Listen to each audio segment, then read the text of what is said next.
گرم دے بازار د دنیا ویخ شک سودا کوي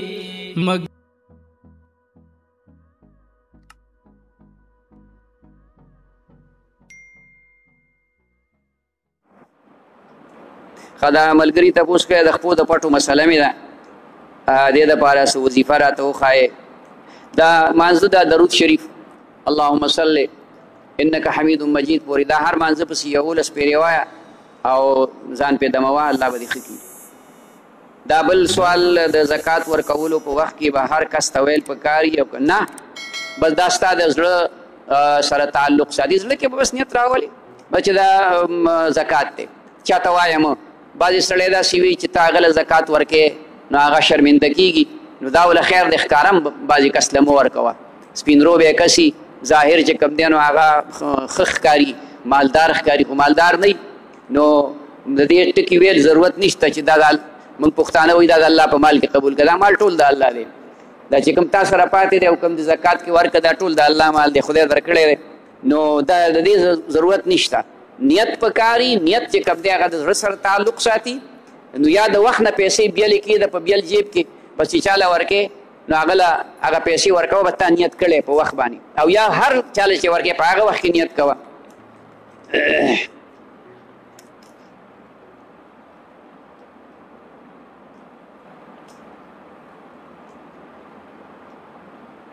دا خو دا سوال زمون خو دا طریقه ده چې مونږه اختلافي مسلې په دې کې نه کوو دا ملګري تپوس کړی چې رفع یدین مانځه کې دا لاس پورته کول دی رکوع لذي دا احادیث موجود دي او د رفع یدین احادیث موجود دي او د نه رفع یدین احادیث موجود دي مونږ د امام ابو حنیفه رحمه الله په مذهب باندې څلور مذهب حق دي امام ابو حنیفه رحمه الله په مذهب کې رفع یدین نشتا او د امام احمد ابن حنبل او د امام شافعی رحمه الله په نسبت نشتا او اختلاف چې کوم دی په اولویت غیر اولویت کې دی په فرضیت کې نه دی په وجوب کې نه دی په سنتیت کې نه دی بس په د امام سے په نسبت لاس نه پورته کول مانځه کې څومره سکون وي دا بهتر دی او دا غي په نسبت لاس پورته کول دی د کې اختلاف ته ضرورت نشته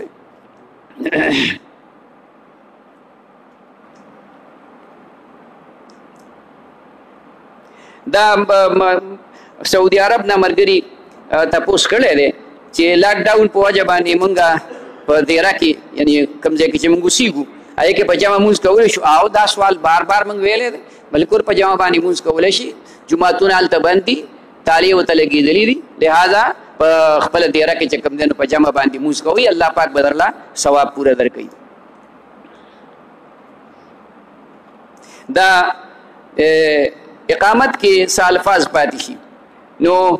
که مثلا داسې وي چې اشهد ان لا اله الا الله اشهد ان لا اله یو ځل ویلی شي اشهد ان محمد رسول الله اشهد ان محمد رسول الله یو ځل ویلی شي داسې حي علی الصلاح دا که یو ځل ویلی شي یو پاتې خیر دی اقامت کېږي مونځ کې څه نقصان چې کوم نه راځي ښه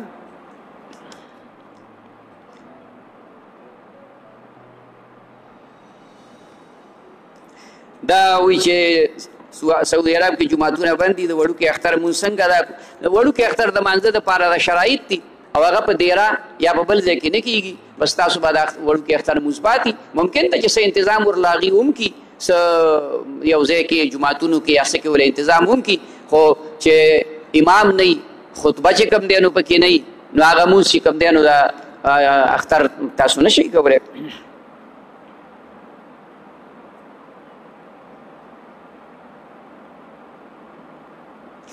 دا یا الله ویل مونږ یا الله ویل او بالکل یا الله حاضر ناظر دی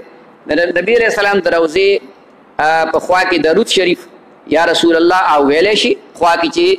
هلته کې درود شریف دا دی چې الصلاة والسلام علیک یا رسول الله ای د الله رسوله پتا دی صلات سلامي دا ویلی شي سلام ویلی شي صلات ویلی شي درود ویلی شي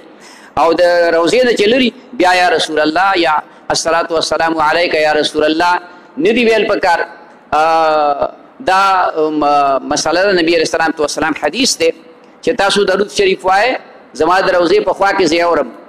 او د هغې جواب در کوم او چې کله تاسو لري نو بیا درود شریف وای هغه فرشتي په دې دنیا کې الله خوري کړی دي هغه ماته چې کوم دی نو هغه تاسو درود شریف را رسي نو هغه الصلاة والسلام علیک یا رسول الله یا رسول الله دا الفاظ ویل داخل دي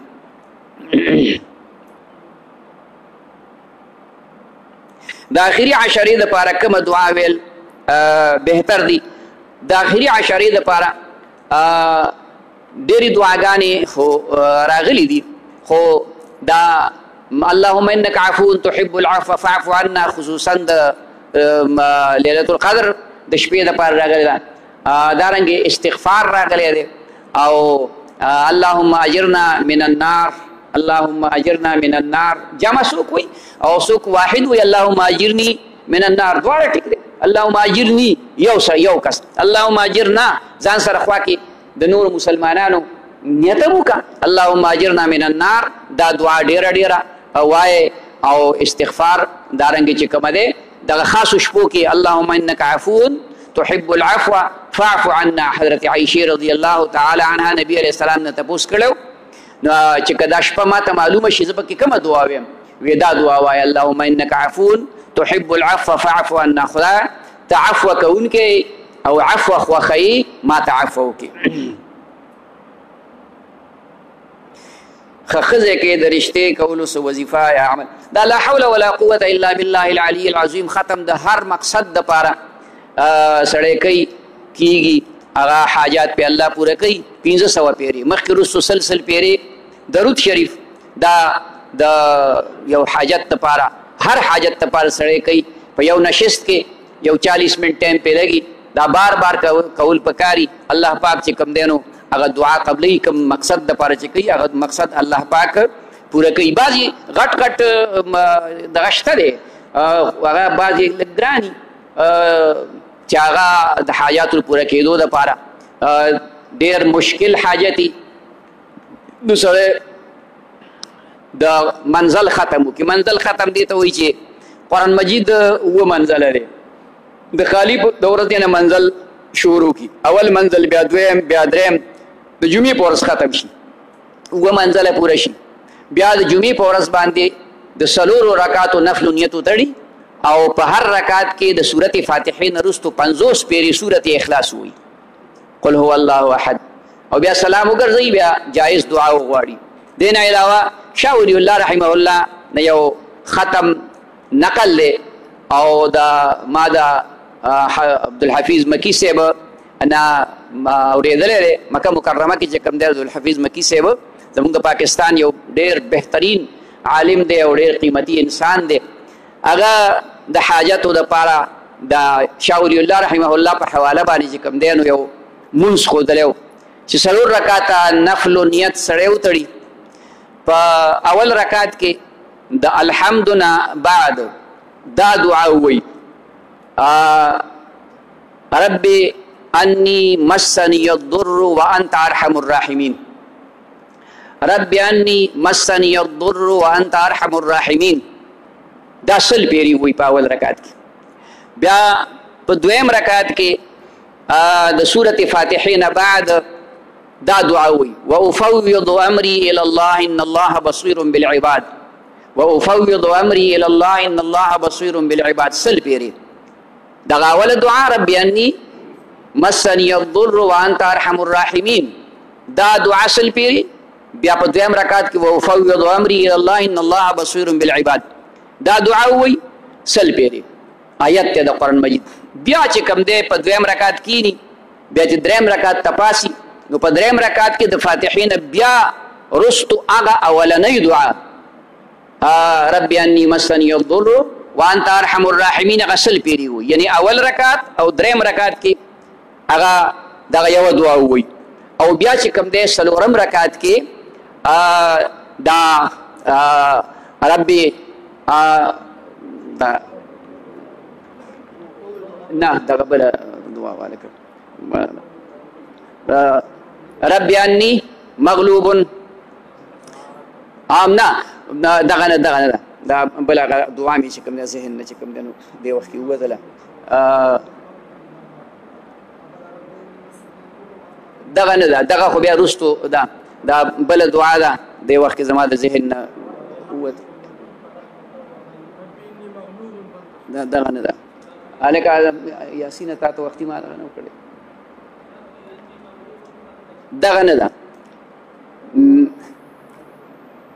خویم درته زه خیر دی بیا که څلورم رکعت کې چې دغه وویلی شي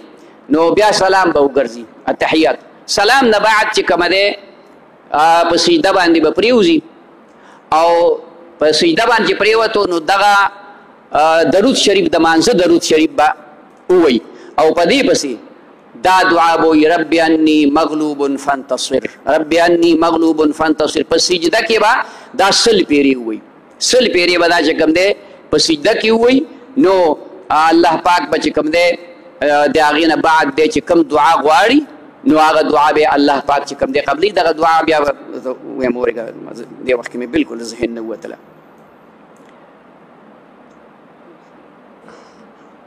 دا بل سوال ملګري کړی چې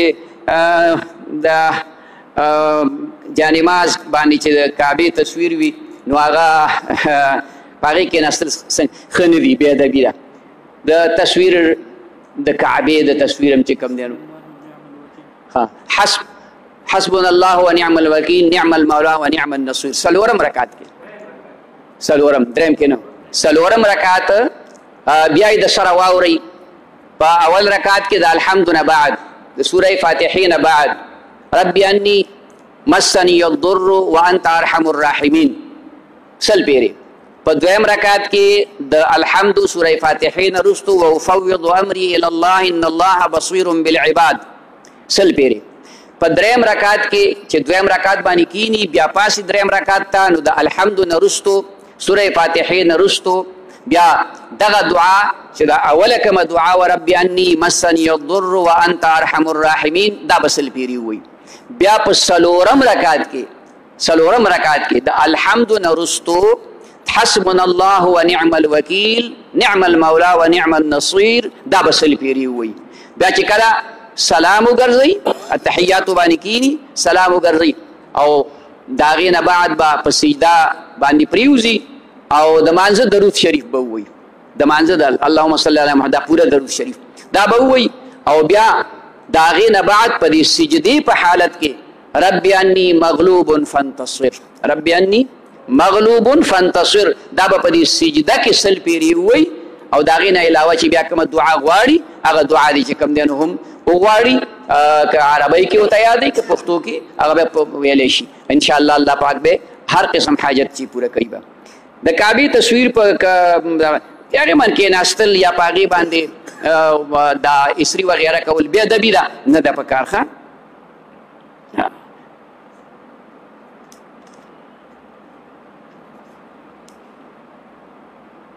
بلډ پریشر دپاره وظیفه دا 313 پیرې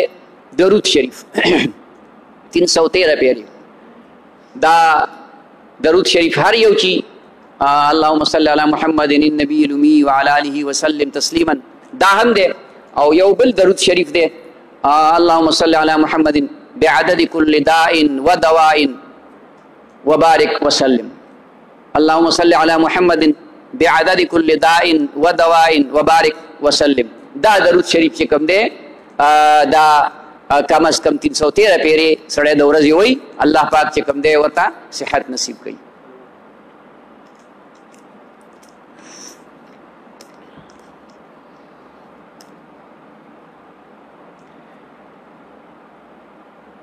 دا کمې زنانه چې د حمل باوجود وینه جاری شي روژه به نیسي یو خو دای چې داسې کمزوري شي دغه حیض هم نه دی او نفاس هم نه دی دې ته استحاضه وایي استحاضه یو بیماري ده د یو رګ د ګرمۍ تاو د وجې نه چې کوم دی د زنانه د بدن نه راځي نو هغې باندې یا اودس ماتېږي غسل پرې نشته د روژې سره منافات نشته روژه به نیسي ها البته که تکلیف ورته ډېرو بیماره وه داسې کمزورې شوې وه نو بیا روژه نیوله خو د ډاکټر په دغه باندې پوهېږي چې بهی ته تا روژه ښه ده نیوی شي نه شي نیوی هغه به ډاکټر پرې پوهېږي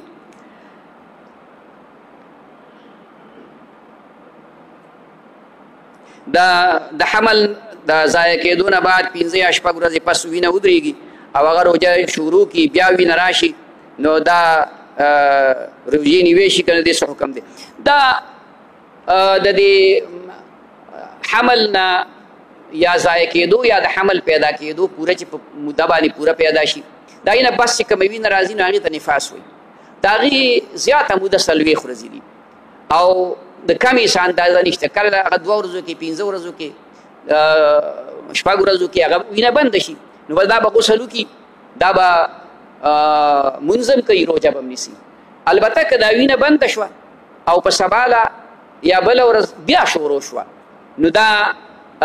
به بیا روژه نه نیسي ځکه دا لا په 40 ورځو کې دننه چې په 40 ورځو کې دننه بیا وینه راله نو روژه به نیسي نه نیسي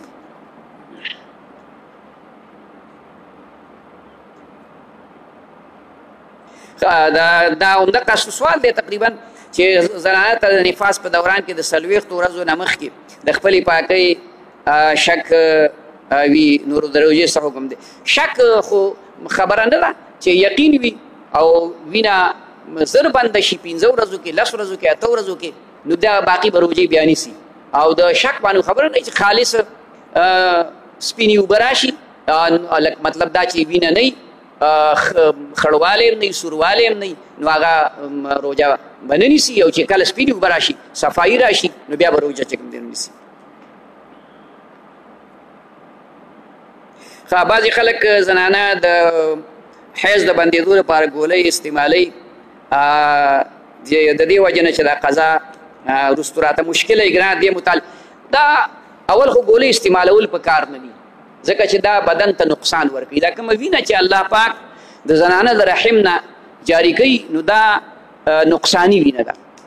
دا ضرري وینه ده د بدن ته نقصان رسي دا چې بدن کې دننه پاتې شو نو دې زنانه کې نورې بیمارۍ پیدا کوي نو دا چې اوزي نو دا بهتره ده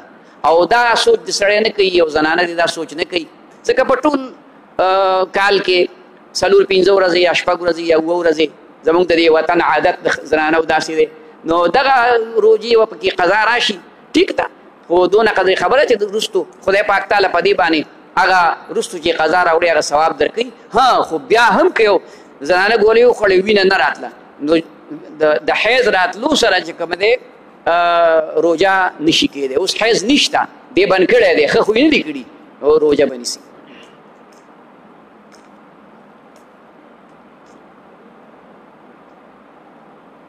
د روژې فدیه چې کوم سړی روژه نشي نیوی لکه بیمار دی یا ډېر ضعیف العمر دی حد درجه بوډا دی هغه ته چې کوم دی نو روژه نیول ګران دي نو هغه دپاره فدیه ده لکه څومره چې سرسایه ده د یوې روژې په سر باندې 100 روپۍ به ورکوي مثال په طور نو دا چې کومې روژې مخکې تېرې شي د هغې ورکولی شي لکه اوس مثال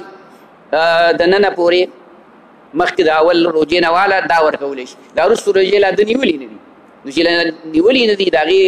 فدیه پرې راغلې نه ده هغه وخت پرې راغلی نه دی نو مخکې دې نه ورکوي دا مخکې او یا بیا چې کومې پاتې شي هغه د اختر نه بعد بیا ورکوي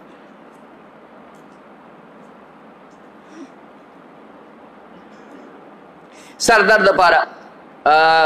وروستو تعویزه د اجاز مولانا نه بیا واخلئ او وظیفه دا ده چې کله په سر باندې درد راشي نو بسم الله الرحمن الرحیم 11 پیرې بسم الله الرحمن الرحیم 11 پیرې ووایه په دې ښی لاس باندې شف کا او په ټول سر باندې راکاږه انشاءالله خدای پاک به دې سر درد ښه کړي او تعویز چې واخلي هغه ټوپۍ کې کېږده او ټوپۍ په سر راوه خدای پاک به هغې سر درد ښه کړي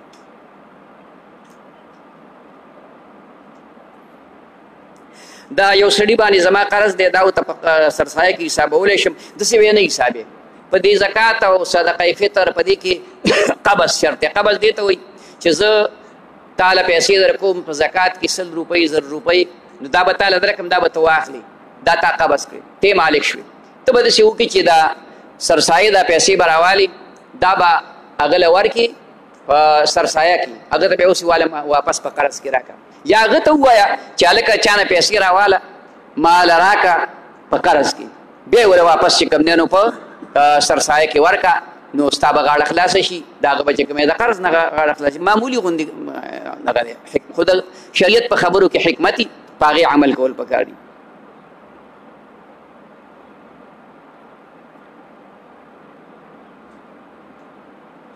مکروه ټیم کې د قرآن شریف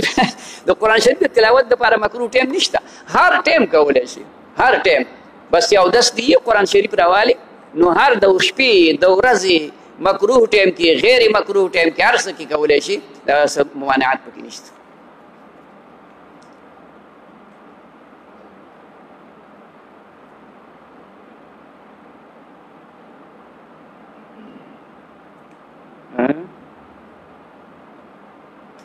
دا سوال لیکلی یو د جماعت امام له سرسایه ورنه کړي خرابیان سوال لیکلی ورته دا مطلب یې د سوال دی چې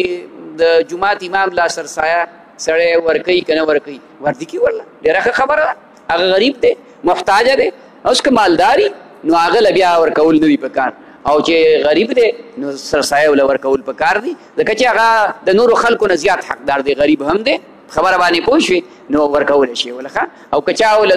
د هغې د پاسم غریب دی ولې ور نه کړله نو ښې ونه کړه او د هغه په روجو کې څه فرق نه راځي دا لیکل چې کوئ که نه نو دا بیګار مه کوئ لږ صفا لیکل کوئ که نه ډېر بخیلان یې کاغذ هم د سره نشته انسان باندې وجد راځي وجد څه ته وایي وجد ټوبونو ته وایي دغه خو وجد نه دی وجد جدا سیز دی هغې کې ټوپونه نه وي هغې کې مستی نه وي ګډېدل نه وي ښه تاسو به په دې نیټ باندې کتلي نو دا به تاسو هغې ته وجد هغې ته وجد نه وایي ته ګډا وایي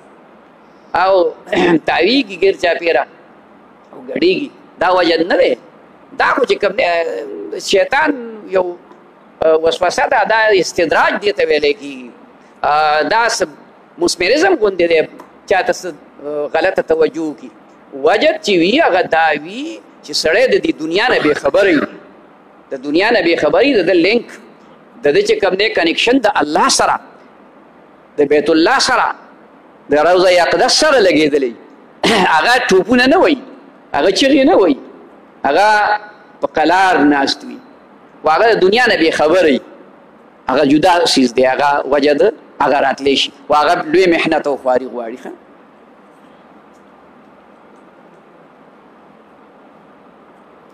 دا کاروبار هم ډېر خراب دی د یې دپاره د هر مانځه نه پس اووه پیرې صورت فاتحه وایي او په شواروز کې قل هو الله احد دا چې کوم دی 200 پیرې وایي او بیا یو بله وظیفه ده هغه وروستو د وینه حاصله کوي هغه باید درکړي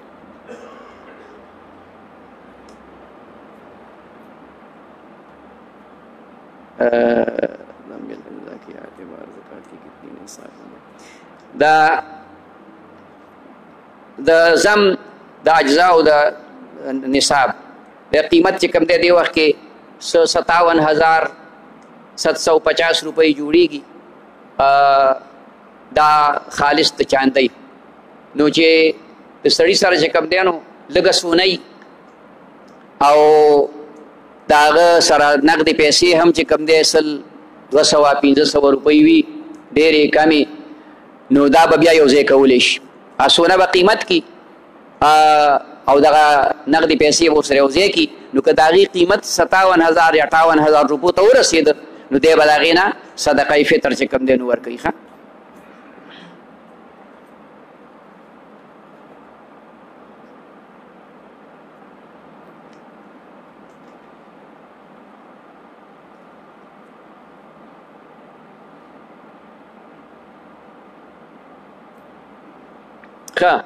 دا داسې تعویض شته دی چې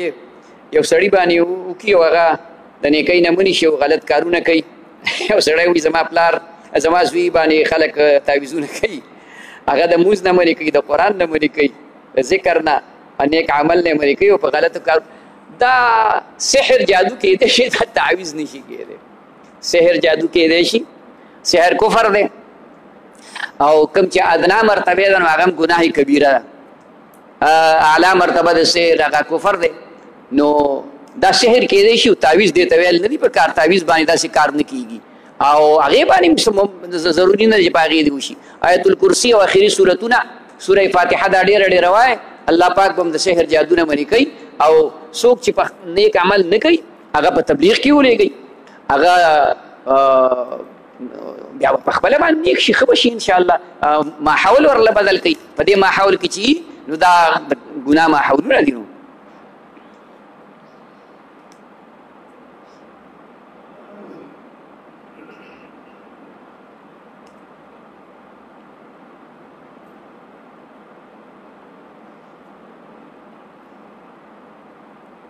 دا د مرګري خو ډېر ښه دا ترتیب لیکلی دی موږ اکثر دا خبره بار بار کړې هم ده او د به پې دغه کړی چې یو سړی وایي زما لاس اوزګار نه دي تسبیح یا مشین کاونټر هغې باندې چې کومه دی نو ذکر نشم کولی خوله مې اوزګار وي خو لاس مې اوزګار دی مثلا داسې کار کوي د پټي کې کار کوي په دکان کې چې کوم دی لاسي مصروف دي تسبیح نشي راغستی نو دی وایي چې دا ترتیب ما لیکلی دی په دې لکه استغفار دی دا 1500 پیری دا په 12 منټه کې دارنګې چې کومه دی لا اله الا الله 200 پیری دا په 2 منټه کې الا الله 400 پیری دا په 15 منټه کې الله 600 پیری په 8 منټه کې الله دا سل پیری په 1 منټ کې الله سل پیری دا په 1 منټ کې 1.5 سکنډه کې وسره 1.5 منټ کې هو الله دا 1.5 منټ کې سل پیری انت الهادي انت الحق ورسول دا 4.5 منټه کې سل پیری هو دا په 1.5 منټ کې سل پیری یا حي یا قیوم دا 1500 پیری په 1.5 منټه کې یا ذل جلال والاکرام دا سل پیری په 1.5 منټ کې او درود شریف اللهم صل علی محمد وعلى ال محمد وبارک وسلم دا 200 پیری په 8 منټه کې سلو نو دا د یو خپل ترتیب دی بیا به داسې کولی شي خیر دی زه خو وایم دا استغفار 1500 پیری نیمه ګنټه وایه 15 منټه وایه 20 منټه وایه ټایم ته وګوره او بس وایه خیر دی که په دې کې څه پیرې کمې زیاتې شي هم څه ګناه پکې نشته دی که 1500 په ځای باندې چې کوم دی نو 15 د پاسه شي 10 د پاسه شي 600 پیرې شي 500 شي په دې کې څه فرق نه پرېوځي خیر دی او لا اله الا الله کې هم دغه حکم دی په یو منټ 2 منټه کې ویلی کېږي ډېره ښه خبره ده خدای پاک دې ټولو ته توفیق نصیب کړي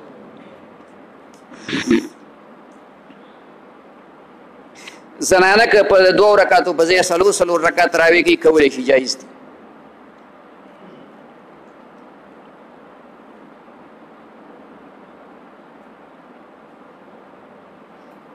ښه دا دی وایي چې خپل ذکر تلاوت هم کوم او د نظر حفاظت هم کوم ګډوډ خوبونه وینم دا ګډوډ خوبونه د دغې سره تعلق نه ساتي دا انسان ته راځي که د نورو وجو نه راتلی شي نو ماسخوتن چې وده کېږي دا 1 پیری بسم الله الرحمن الرحیم 1 پیره الحمد 6 پیری آیت الکرسی او د آخري 3 سورتونه 3 پیری وایه داسې ګیر چاپېره قبلې ته 4 اړ طرفونه اسمان ځمکې ته شف کوه بیا په لاس شف کوه په ټول بدن راکاږه د سحر جادو نه به هم الله امان درکوي او د یارې ډراوني د غلط خوبونو د هغې نه به هم الله پاک حفاظت نصیب کوي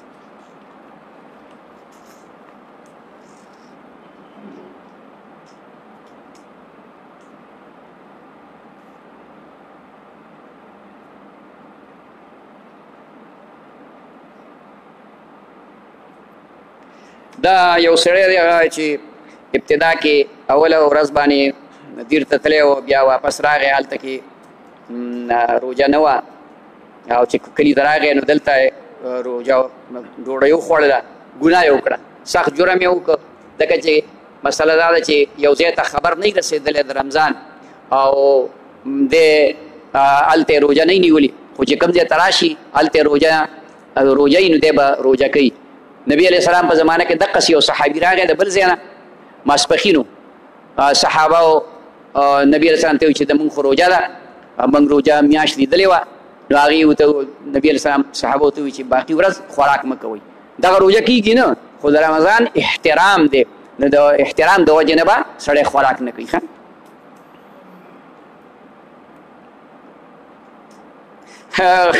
ښځې تراویح نه کوي ګناه پکې شته ولې پکې نشته تراویح سنت دي دا پاتې شي نو ښه خبره نه ده د لوی ثواب نه محرومه شي قیام رمضان د شپې دغه کول تراویح کول دي او هغه پاتې شي نو خامخا ګناه ده زکات په څومره کالي کې فرض دی چې خالص کالی وي نور هېڅ څیز ورسره نه یوه روپۍ هم ورسره نه یوه روپۍ خالص سره زر وي نو نیمې تولو کې زکات فرض کیږي خو دا کیدی نشي چې د یو زنانه سره د 2 تولې 3 تولې 15 تولې کالي او د هغې سره د پیسې هم نه اخو یې 4 برګه د ماتې کړي او بیا یې تار هم چاپېره کړي خامخا ورسره تاسو ته خو به وایي چې ما سره یو پیسه هم نشته دی بس تا چې هغه 100 روپۍ راکړې وې هغه بیا خو هغه مې په پلاني مبارکۍ کې ورکړي خو که دې ولټوله خدای به صندوق کې ډک دی خو ته به یار غږ ورته نشي کولی نور چې کوم دی پیسې ورسره نو زکات په یو توله باندې هم زکات شته دی ته یې ولټوه پیسې به ورسره خامخا 100 روپۍ 500 1500 ډېرې پیسې ورسره خوارنه شوې په زرګونو روپۍ ورسره خو بس نه راکوي نو څه کوې ورسره د نوکرۍ لپاره راته وظیفه وښایه وروستو د هغې نه واخله هلکانو نه مرشد کی نگاہ سے کیا مراد مرشد نگاہ دې ته توجه ویل کېږي خلک وایي د مرشد را باندې نظر دی نو دا مرشدین طریقه دا ده چې خپلو مریدانو ته یو وخت کې 2 وخته کې 3 وخته کې په شواروز کې توجه کوي توجه مطلب دا چې هغه باندې لکه عام خلک څه پوهېږي نه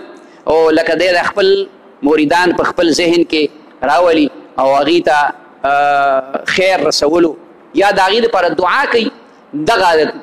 د مرشد نظر دی او د هغې په وجه باندې چې کوم دی الله پاک خیر رسوي کله کله په دې مریدانو کې بعضې کسان داسې وي چې هغه علما وي زیات لکه د هغې هم چې کوم دی تجربه شي یا مرشد ورته چې کوم دی اجازت هم ورکړي نو هغه توجه محسوسوي هم کله کله بدن کې ګرمي محسوسوي کله بدن کې یخني محسوسوي یا داسې چې اچانک دی په بل څه کار کې خپل مرشد طرف ته فورا د خیال لاړ شي دا د هغه طرف نه توجه وي نو هغه وجې نه دا پنډوس ته دیوال ته ووایه واپس به نو چې تا چا ته توجه وکړه نو هغه توجه به د هغه نه خامخا چې کوم دی دې طرف ته هم راځي دا نظر نه دغه مراد دی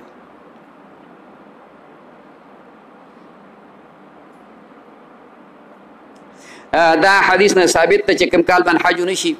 نو قیامت به راځي نه دا حدیث کې نشته مخکې ډېر زمانه داسې شوي دي چې څو ځل چې کوم دی نو حج هغه پاتې شوی دی حج نه دی شوی قیامت لا نه راغلی قیامت را نږدې دی ځکه چې علامات غټ دا مسلمانانو اجتماعیت ختمول دي مسلمانانو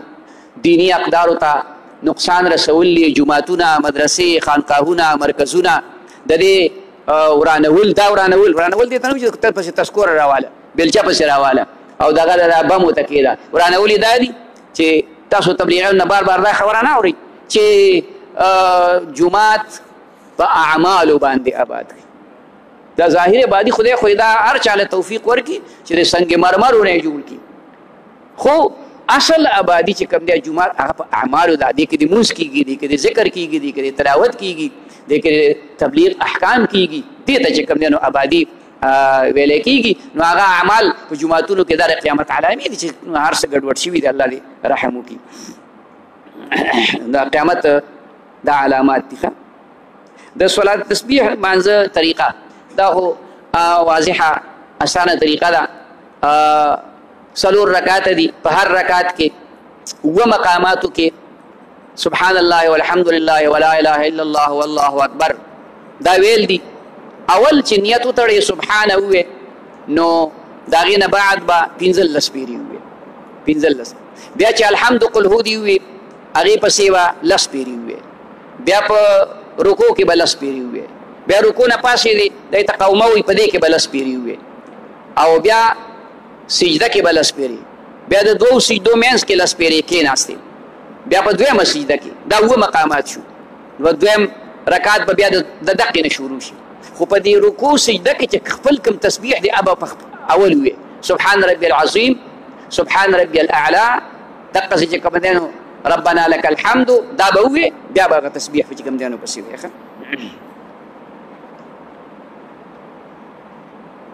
بار ملک یما کار مې نشته دعا راته الله پاک دې د حلال شته ښکلی کار دله درکړي او دا سورت اخلاص 200 پیرې وایه انشاءالله الله پاک به درته نصیب کړي دا زمونږ جومات کې یو کس پرون اعتکاف ته کېناستو ټیک دی ښې وکړو خیر دی دا باقي ورځې به اعتکاف وکړي سنت مؤکد خو پنا دا کیږي. البته دغه نفل اعتکاف دی، یو ورځ هم کولی شي، دوه ورځې هم کولی شي، درې ورځې اعتکاف هم کولی شي. هغه څنګه چې وختي ما بیان کې هم خبره وکړه، تبلیغ والا چې کوم دی نو جومات ته راشي نو چې هغه جومات ته داخلېږي نو دا خبره ورسره وکړي چې د جومات ته داخلېدو دعا وایي اللهم افتح لي ابواب رحمتك نویت سنت الاعتکاف. نویت سنت یعنی زه د نفل اعتکاف نیت کوم. دغسې یوه ګنټه مې اعتکاف کولی شي نفل، او دا کوم چې دا اخري د عشري اعتکاف دی نو دا د شلم روژه باندې د ماښام نه شروع کېږي نور پرېوتو د ټایم نه د اخري اختر د شپې پورې. نو د دغه اعتکاف کې ثواب شته، بلا اجر دی پکې، بلا ثواب دی پکې. ښه یو عمل باندې څونه اجرونه ملاویږي. بار دی کوم اعمالو له نشي تللی د هغې اعمالو ثواب له الله پاک چې کوم دی نو ورکوي. په مړي د آیت الکرسي څادر اچول د دې څه حکم دی؟ دا بې ادبي ده. ټول خلک یې اچوي او د ښه خبره نه ده. د هغې د قرآن د آیتونو بې ادبي کېږي نو دا نه ده پکار. د هغې په ځای باندې بس صرف سپین څادر پرې اچوه په مړي باندې. دغه آیت الکرسي د زړه ته کوزول پکار دي، عمل کې راوستل پکار دي. حدیث شریف کې راغلي دي چې هر مانځه پسې سړی آیت الکرسي وایي د دې سړي او د جنت په منځ کې مرګ دی. که دا سړی مړ شي الله به جنت ته داخلوي، ځکه چې دی وایي د په ژبه پې تلفظ کړی دی او باقاعده چې کوم دی نو په هغې عمل کړی دی، د هغې اجر به ملاویږي. په څادر اچولو نه ده. که ته ټول عمر په څادر دغه په سر هم ګرځې که نه ژوندی یو دغه څادر په سر ګرځې نو ښه به بې ادبي د هغې وکړې. څادر کله څنګه لاندې راشي، کله به څنګه وي، کله به د هغې ښه بې ادبي کېږي. دا ما اچوئ څادرونه. ښه قضا عمري څنګه ده ما ته پته نشته.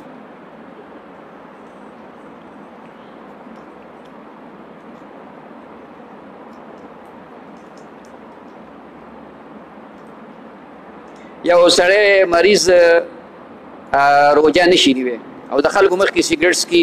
دا ښه نه کوي. دا د روژې کوم سړي له چې روژه خوړل شریعت جایز کړي ته بیمار دی نو دی به د خلکو مخکې خوراک هم نه کوي، د خلکو مخکې به اوبه هم نه څکي، د خلکو مخکې به نسوار هم راشي. پښتانه خو نسوار کوي که دا به نه کوي. ښه دا یو د روژې بې حرمتي ده. او بل د کم از کم د دې مسلمان بنده خو هم څه خیال ساتي. موږ په پاړه چینار کې سده کې یو سده پاړه چینار نه دی خو یو ځای دی هلته هندوان دي ډېر، په سده کې هندوان ډېر دي. سیټ دیویداس او امیرچند هریچند دا د هندوانو نومونه دي. دا دلته هریچند چې لیکلی دا پخوا چې کمانیانو د هندو په نوم دغه شوی دی. نو هغه هندوانو به پر روژه کې مالته امامتي کوله. په روژه کې به چې کمانیانو ډوډۍ به له کور نه راله اول خو به یې داسې کول چې لږ ډېر ښه سړی به و پکې، یعنې لږ پوهه کس به و چې یاره نو هغه ډوډۍ دوکان ته نه راوړه، کور ته ولاړ د چا چې به کور نږدې و نو کور به یې ډوډۍ وخوړه بیا به راغې. او چې ډوډۍ بیا راوړم نو په داسې انداز به یې غوټه راوړه چې دا پته چاته نه لګېدله. د ډوډۍ پته لګي، د ډوډۍ غوټه چې اخیستې شي که نه د هغې پته لګي، د هغې به هغه پټه غوندې راوړه. او بیا به چې کوم دی په دې دوکان کې یو طرف ته پرده لګولې وه، د پردې نه شاته به کېناستل، ډوډۍ به یې وخوړه، مسلمانان به پرې خبر نه شو. دا د هغې د رمضان د مسلمانانو د هغې خو رمضان نه و که نه، رمضان خو د مسلمان دپاره دی. نو د دې خیال ساتل پکار دي. دا بې ادبي ده، بې حرمتي ده د رمضان.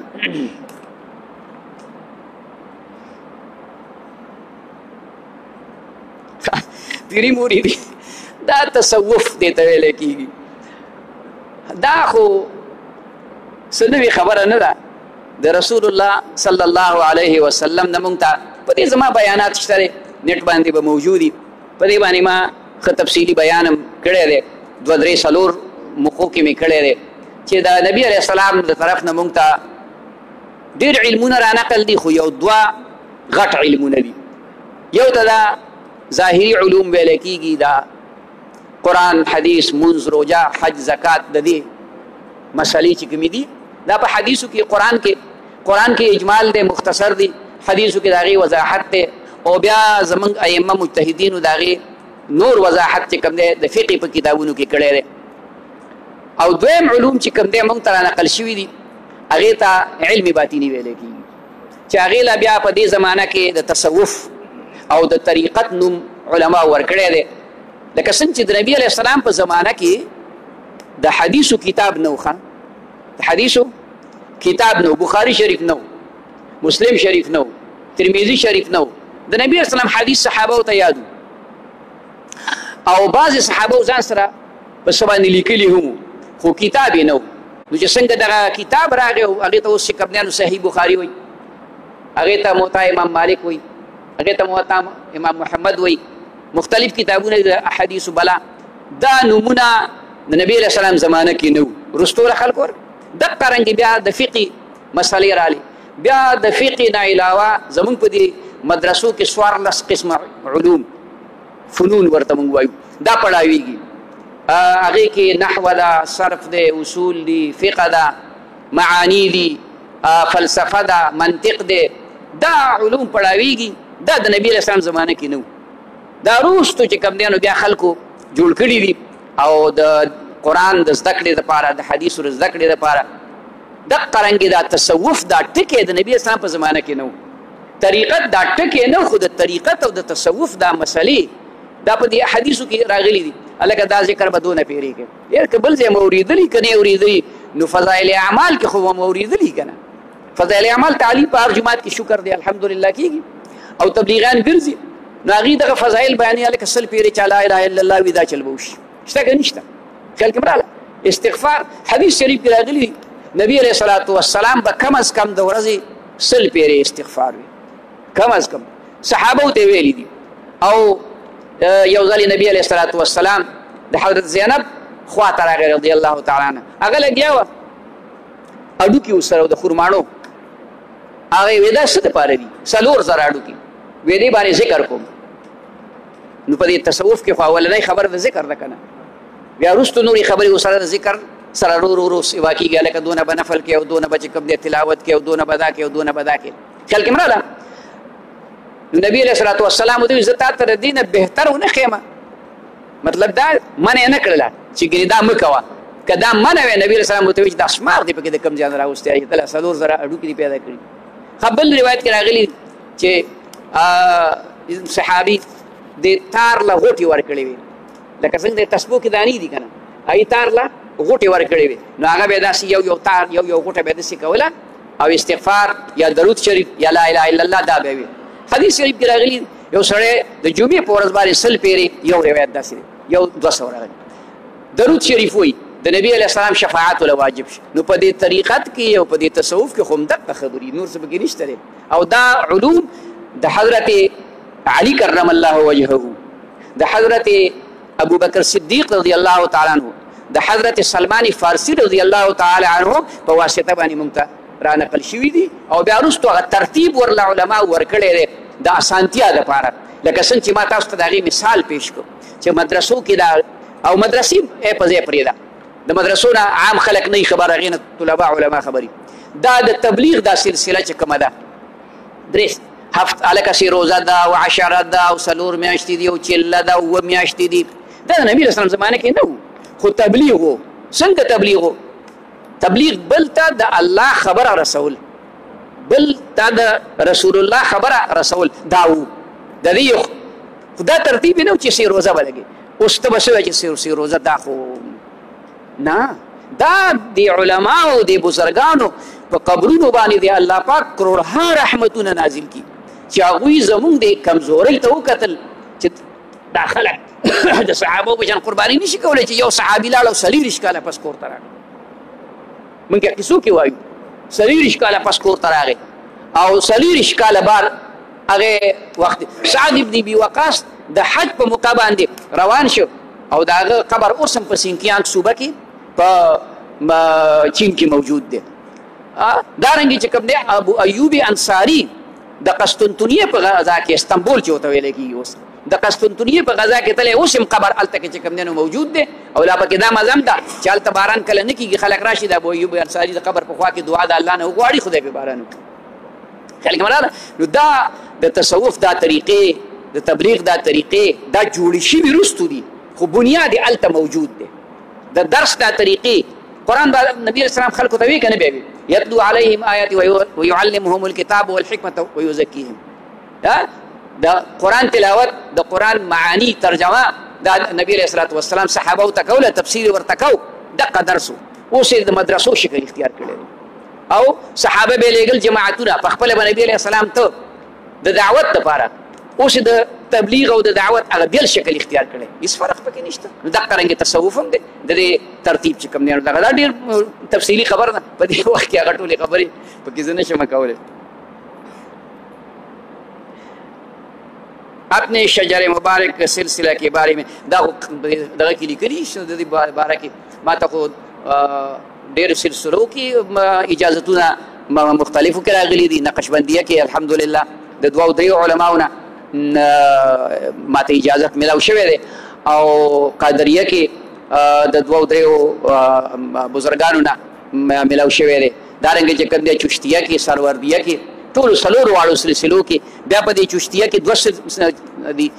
چشتیه صابریه، چشتیه نظامیه، دواړو کې اجازت ملاو دی. دارنګه قادریه یو چې کوم دی د عبدالغفور صاحب د سوات د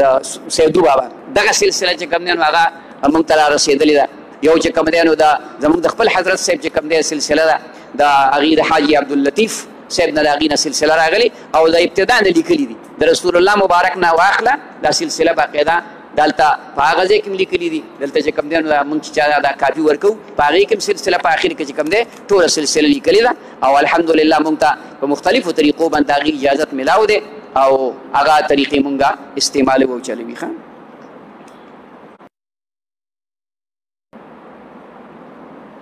دا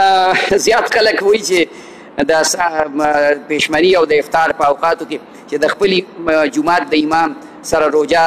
نیسئ او روژه یعنې د هغه په وینا باندې ټیک ده که وخت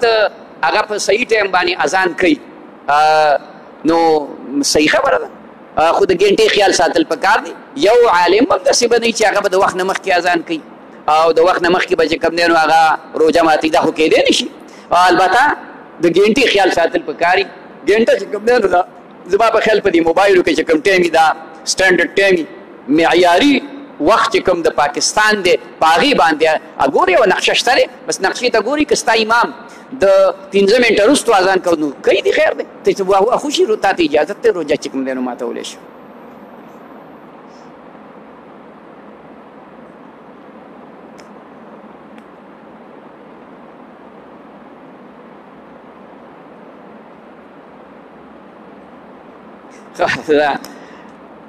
یو زما یو دوست د اهل حدیثو په مذهب دی، د اهل حدیثو مذهب نشته، مذهبونه څلور دي. خیال کراله آزاد خیالي دا بې مهاري هغه د مذهب هغې ته مذهب ویل نه دي پکار. او چې قرآن مجید کې راغلي دي چې تاسو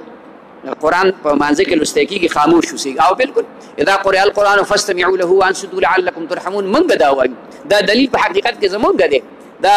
هغې الحمد وایي په ایمان پسې، موږ وایو الحمد مه وایو.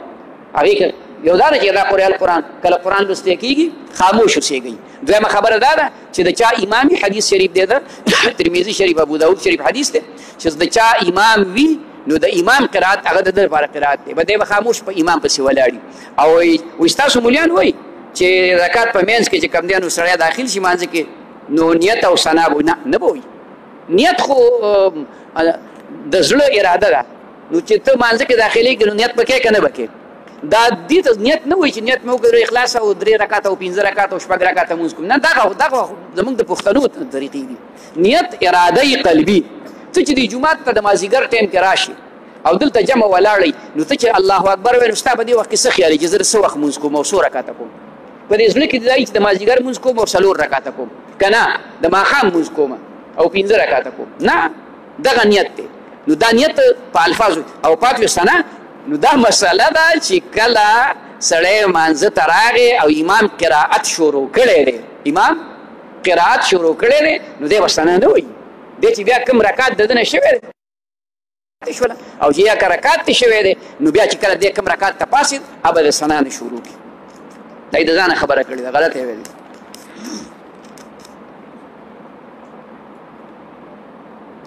په جمع سره نفل کول، اعلان به ول سړی نه کوي، په جمع نفل کوي، ختم پکې کوي. نو داسې کولی شي ځان له خو ډېر بهتر دی نفلو کې ځان لوالی بهتر دی ځکه چې دی دا الفاظ ووایي او دی سجده په خپله طبیعت باندې اوږده سجده کوي لنډه سجده کوي هغسې وکړي خو بیا هم که په مثال په طور په جومات کې څوک په اعتکاف کې دي هغې کې حافظ دی یو چې هلکه دونه اوږده اوږده رکعتونه خو موږ نشو کولی حافظ دی مخکې چې کوي دی ورته خو اعلان به نه کوي چې نور خلک ورپسې راشي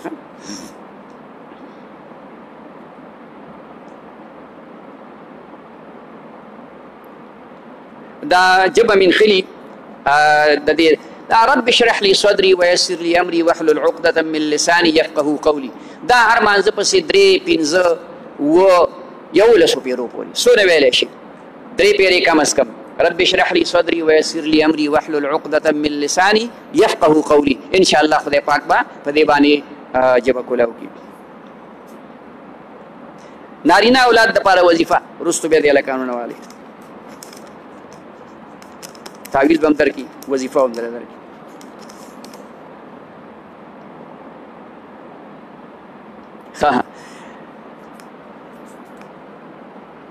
دا دی وی چې مزه خو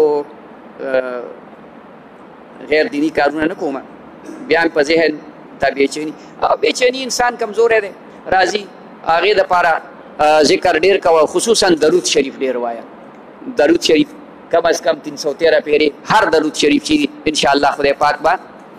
ذهني سکون نصیب کوي ذکر سره نصیب کېږي څومره ډېر سړی ذکر کوي تلاوت څومره ډېر کوي الله پاک ورته ذهني سکون نصیب کوي دا مدثر دوبۍ نه هغه کړی دی قرنطینه کې هم دعا راته وکړي چې کامل صحت نصیب کا او الله دې جوړ کا الله دې روح سالم خپل وطن ته راوله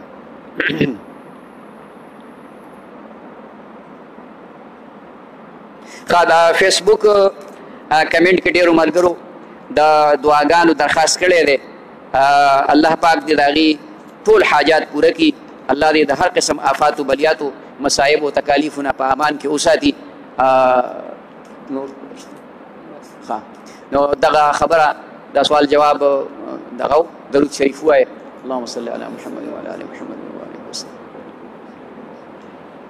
الحمد لله رب العالمين والعاقبة للمتقين والصلاة والسلام على خير خلقه محمد وعلى آله وأصحابه أجمعين الله زموږ رضا شه د خپل رضا کارونه رانوالي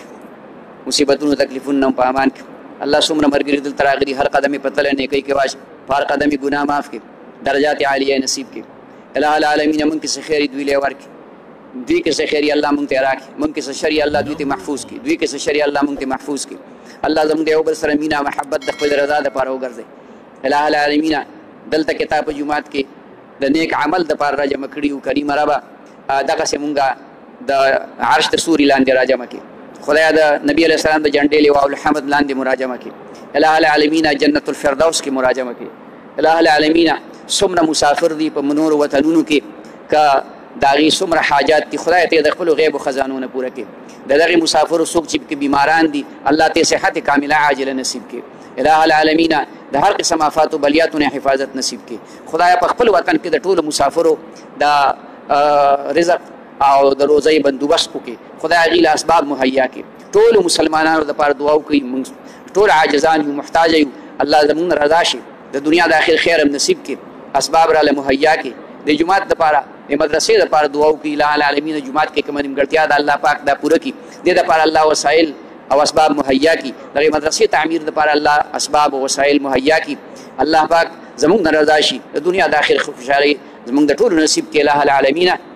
موږ باندې رحم وکړي موږ کمزور یو محتاج یو خدای په دې رمضان کې رانه کمې کوتاهیانې شوي دي الله هغه کوتاهیان راته معاف کړي خدای موږ توبه کوو ته موږ توبه قبوله کړي الہ العالمین دې باقي ورځو کې د صحیح اعمالو کولو توفیق راته نصیب کړي د دنیا د آخر خیر د ټولو ملګرو نصیب کړي ربنا تقبل منا انك انت السميع العليم وصلى الله تعالى على خير خلقه محمد وعلى اله واصحابه اجمعين آمين يا رب العالمين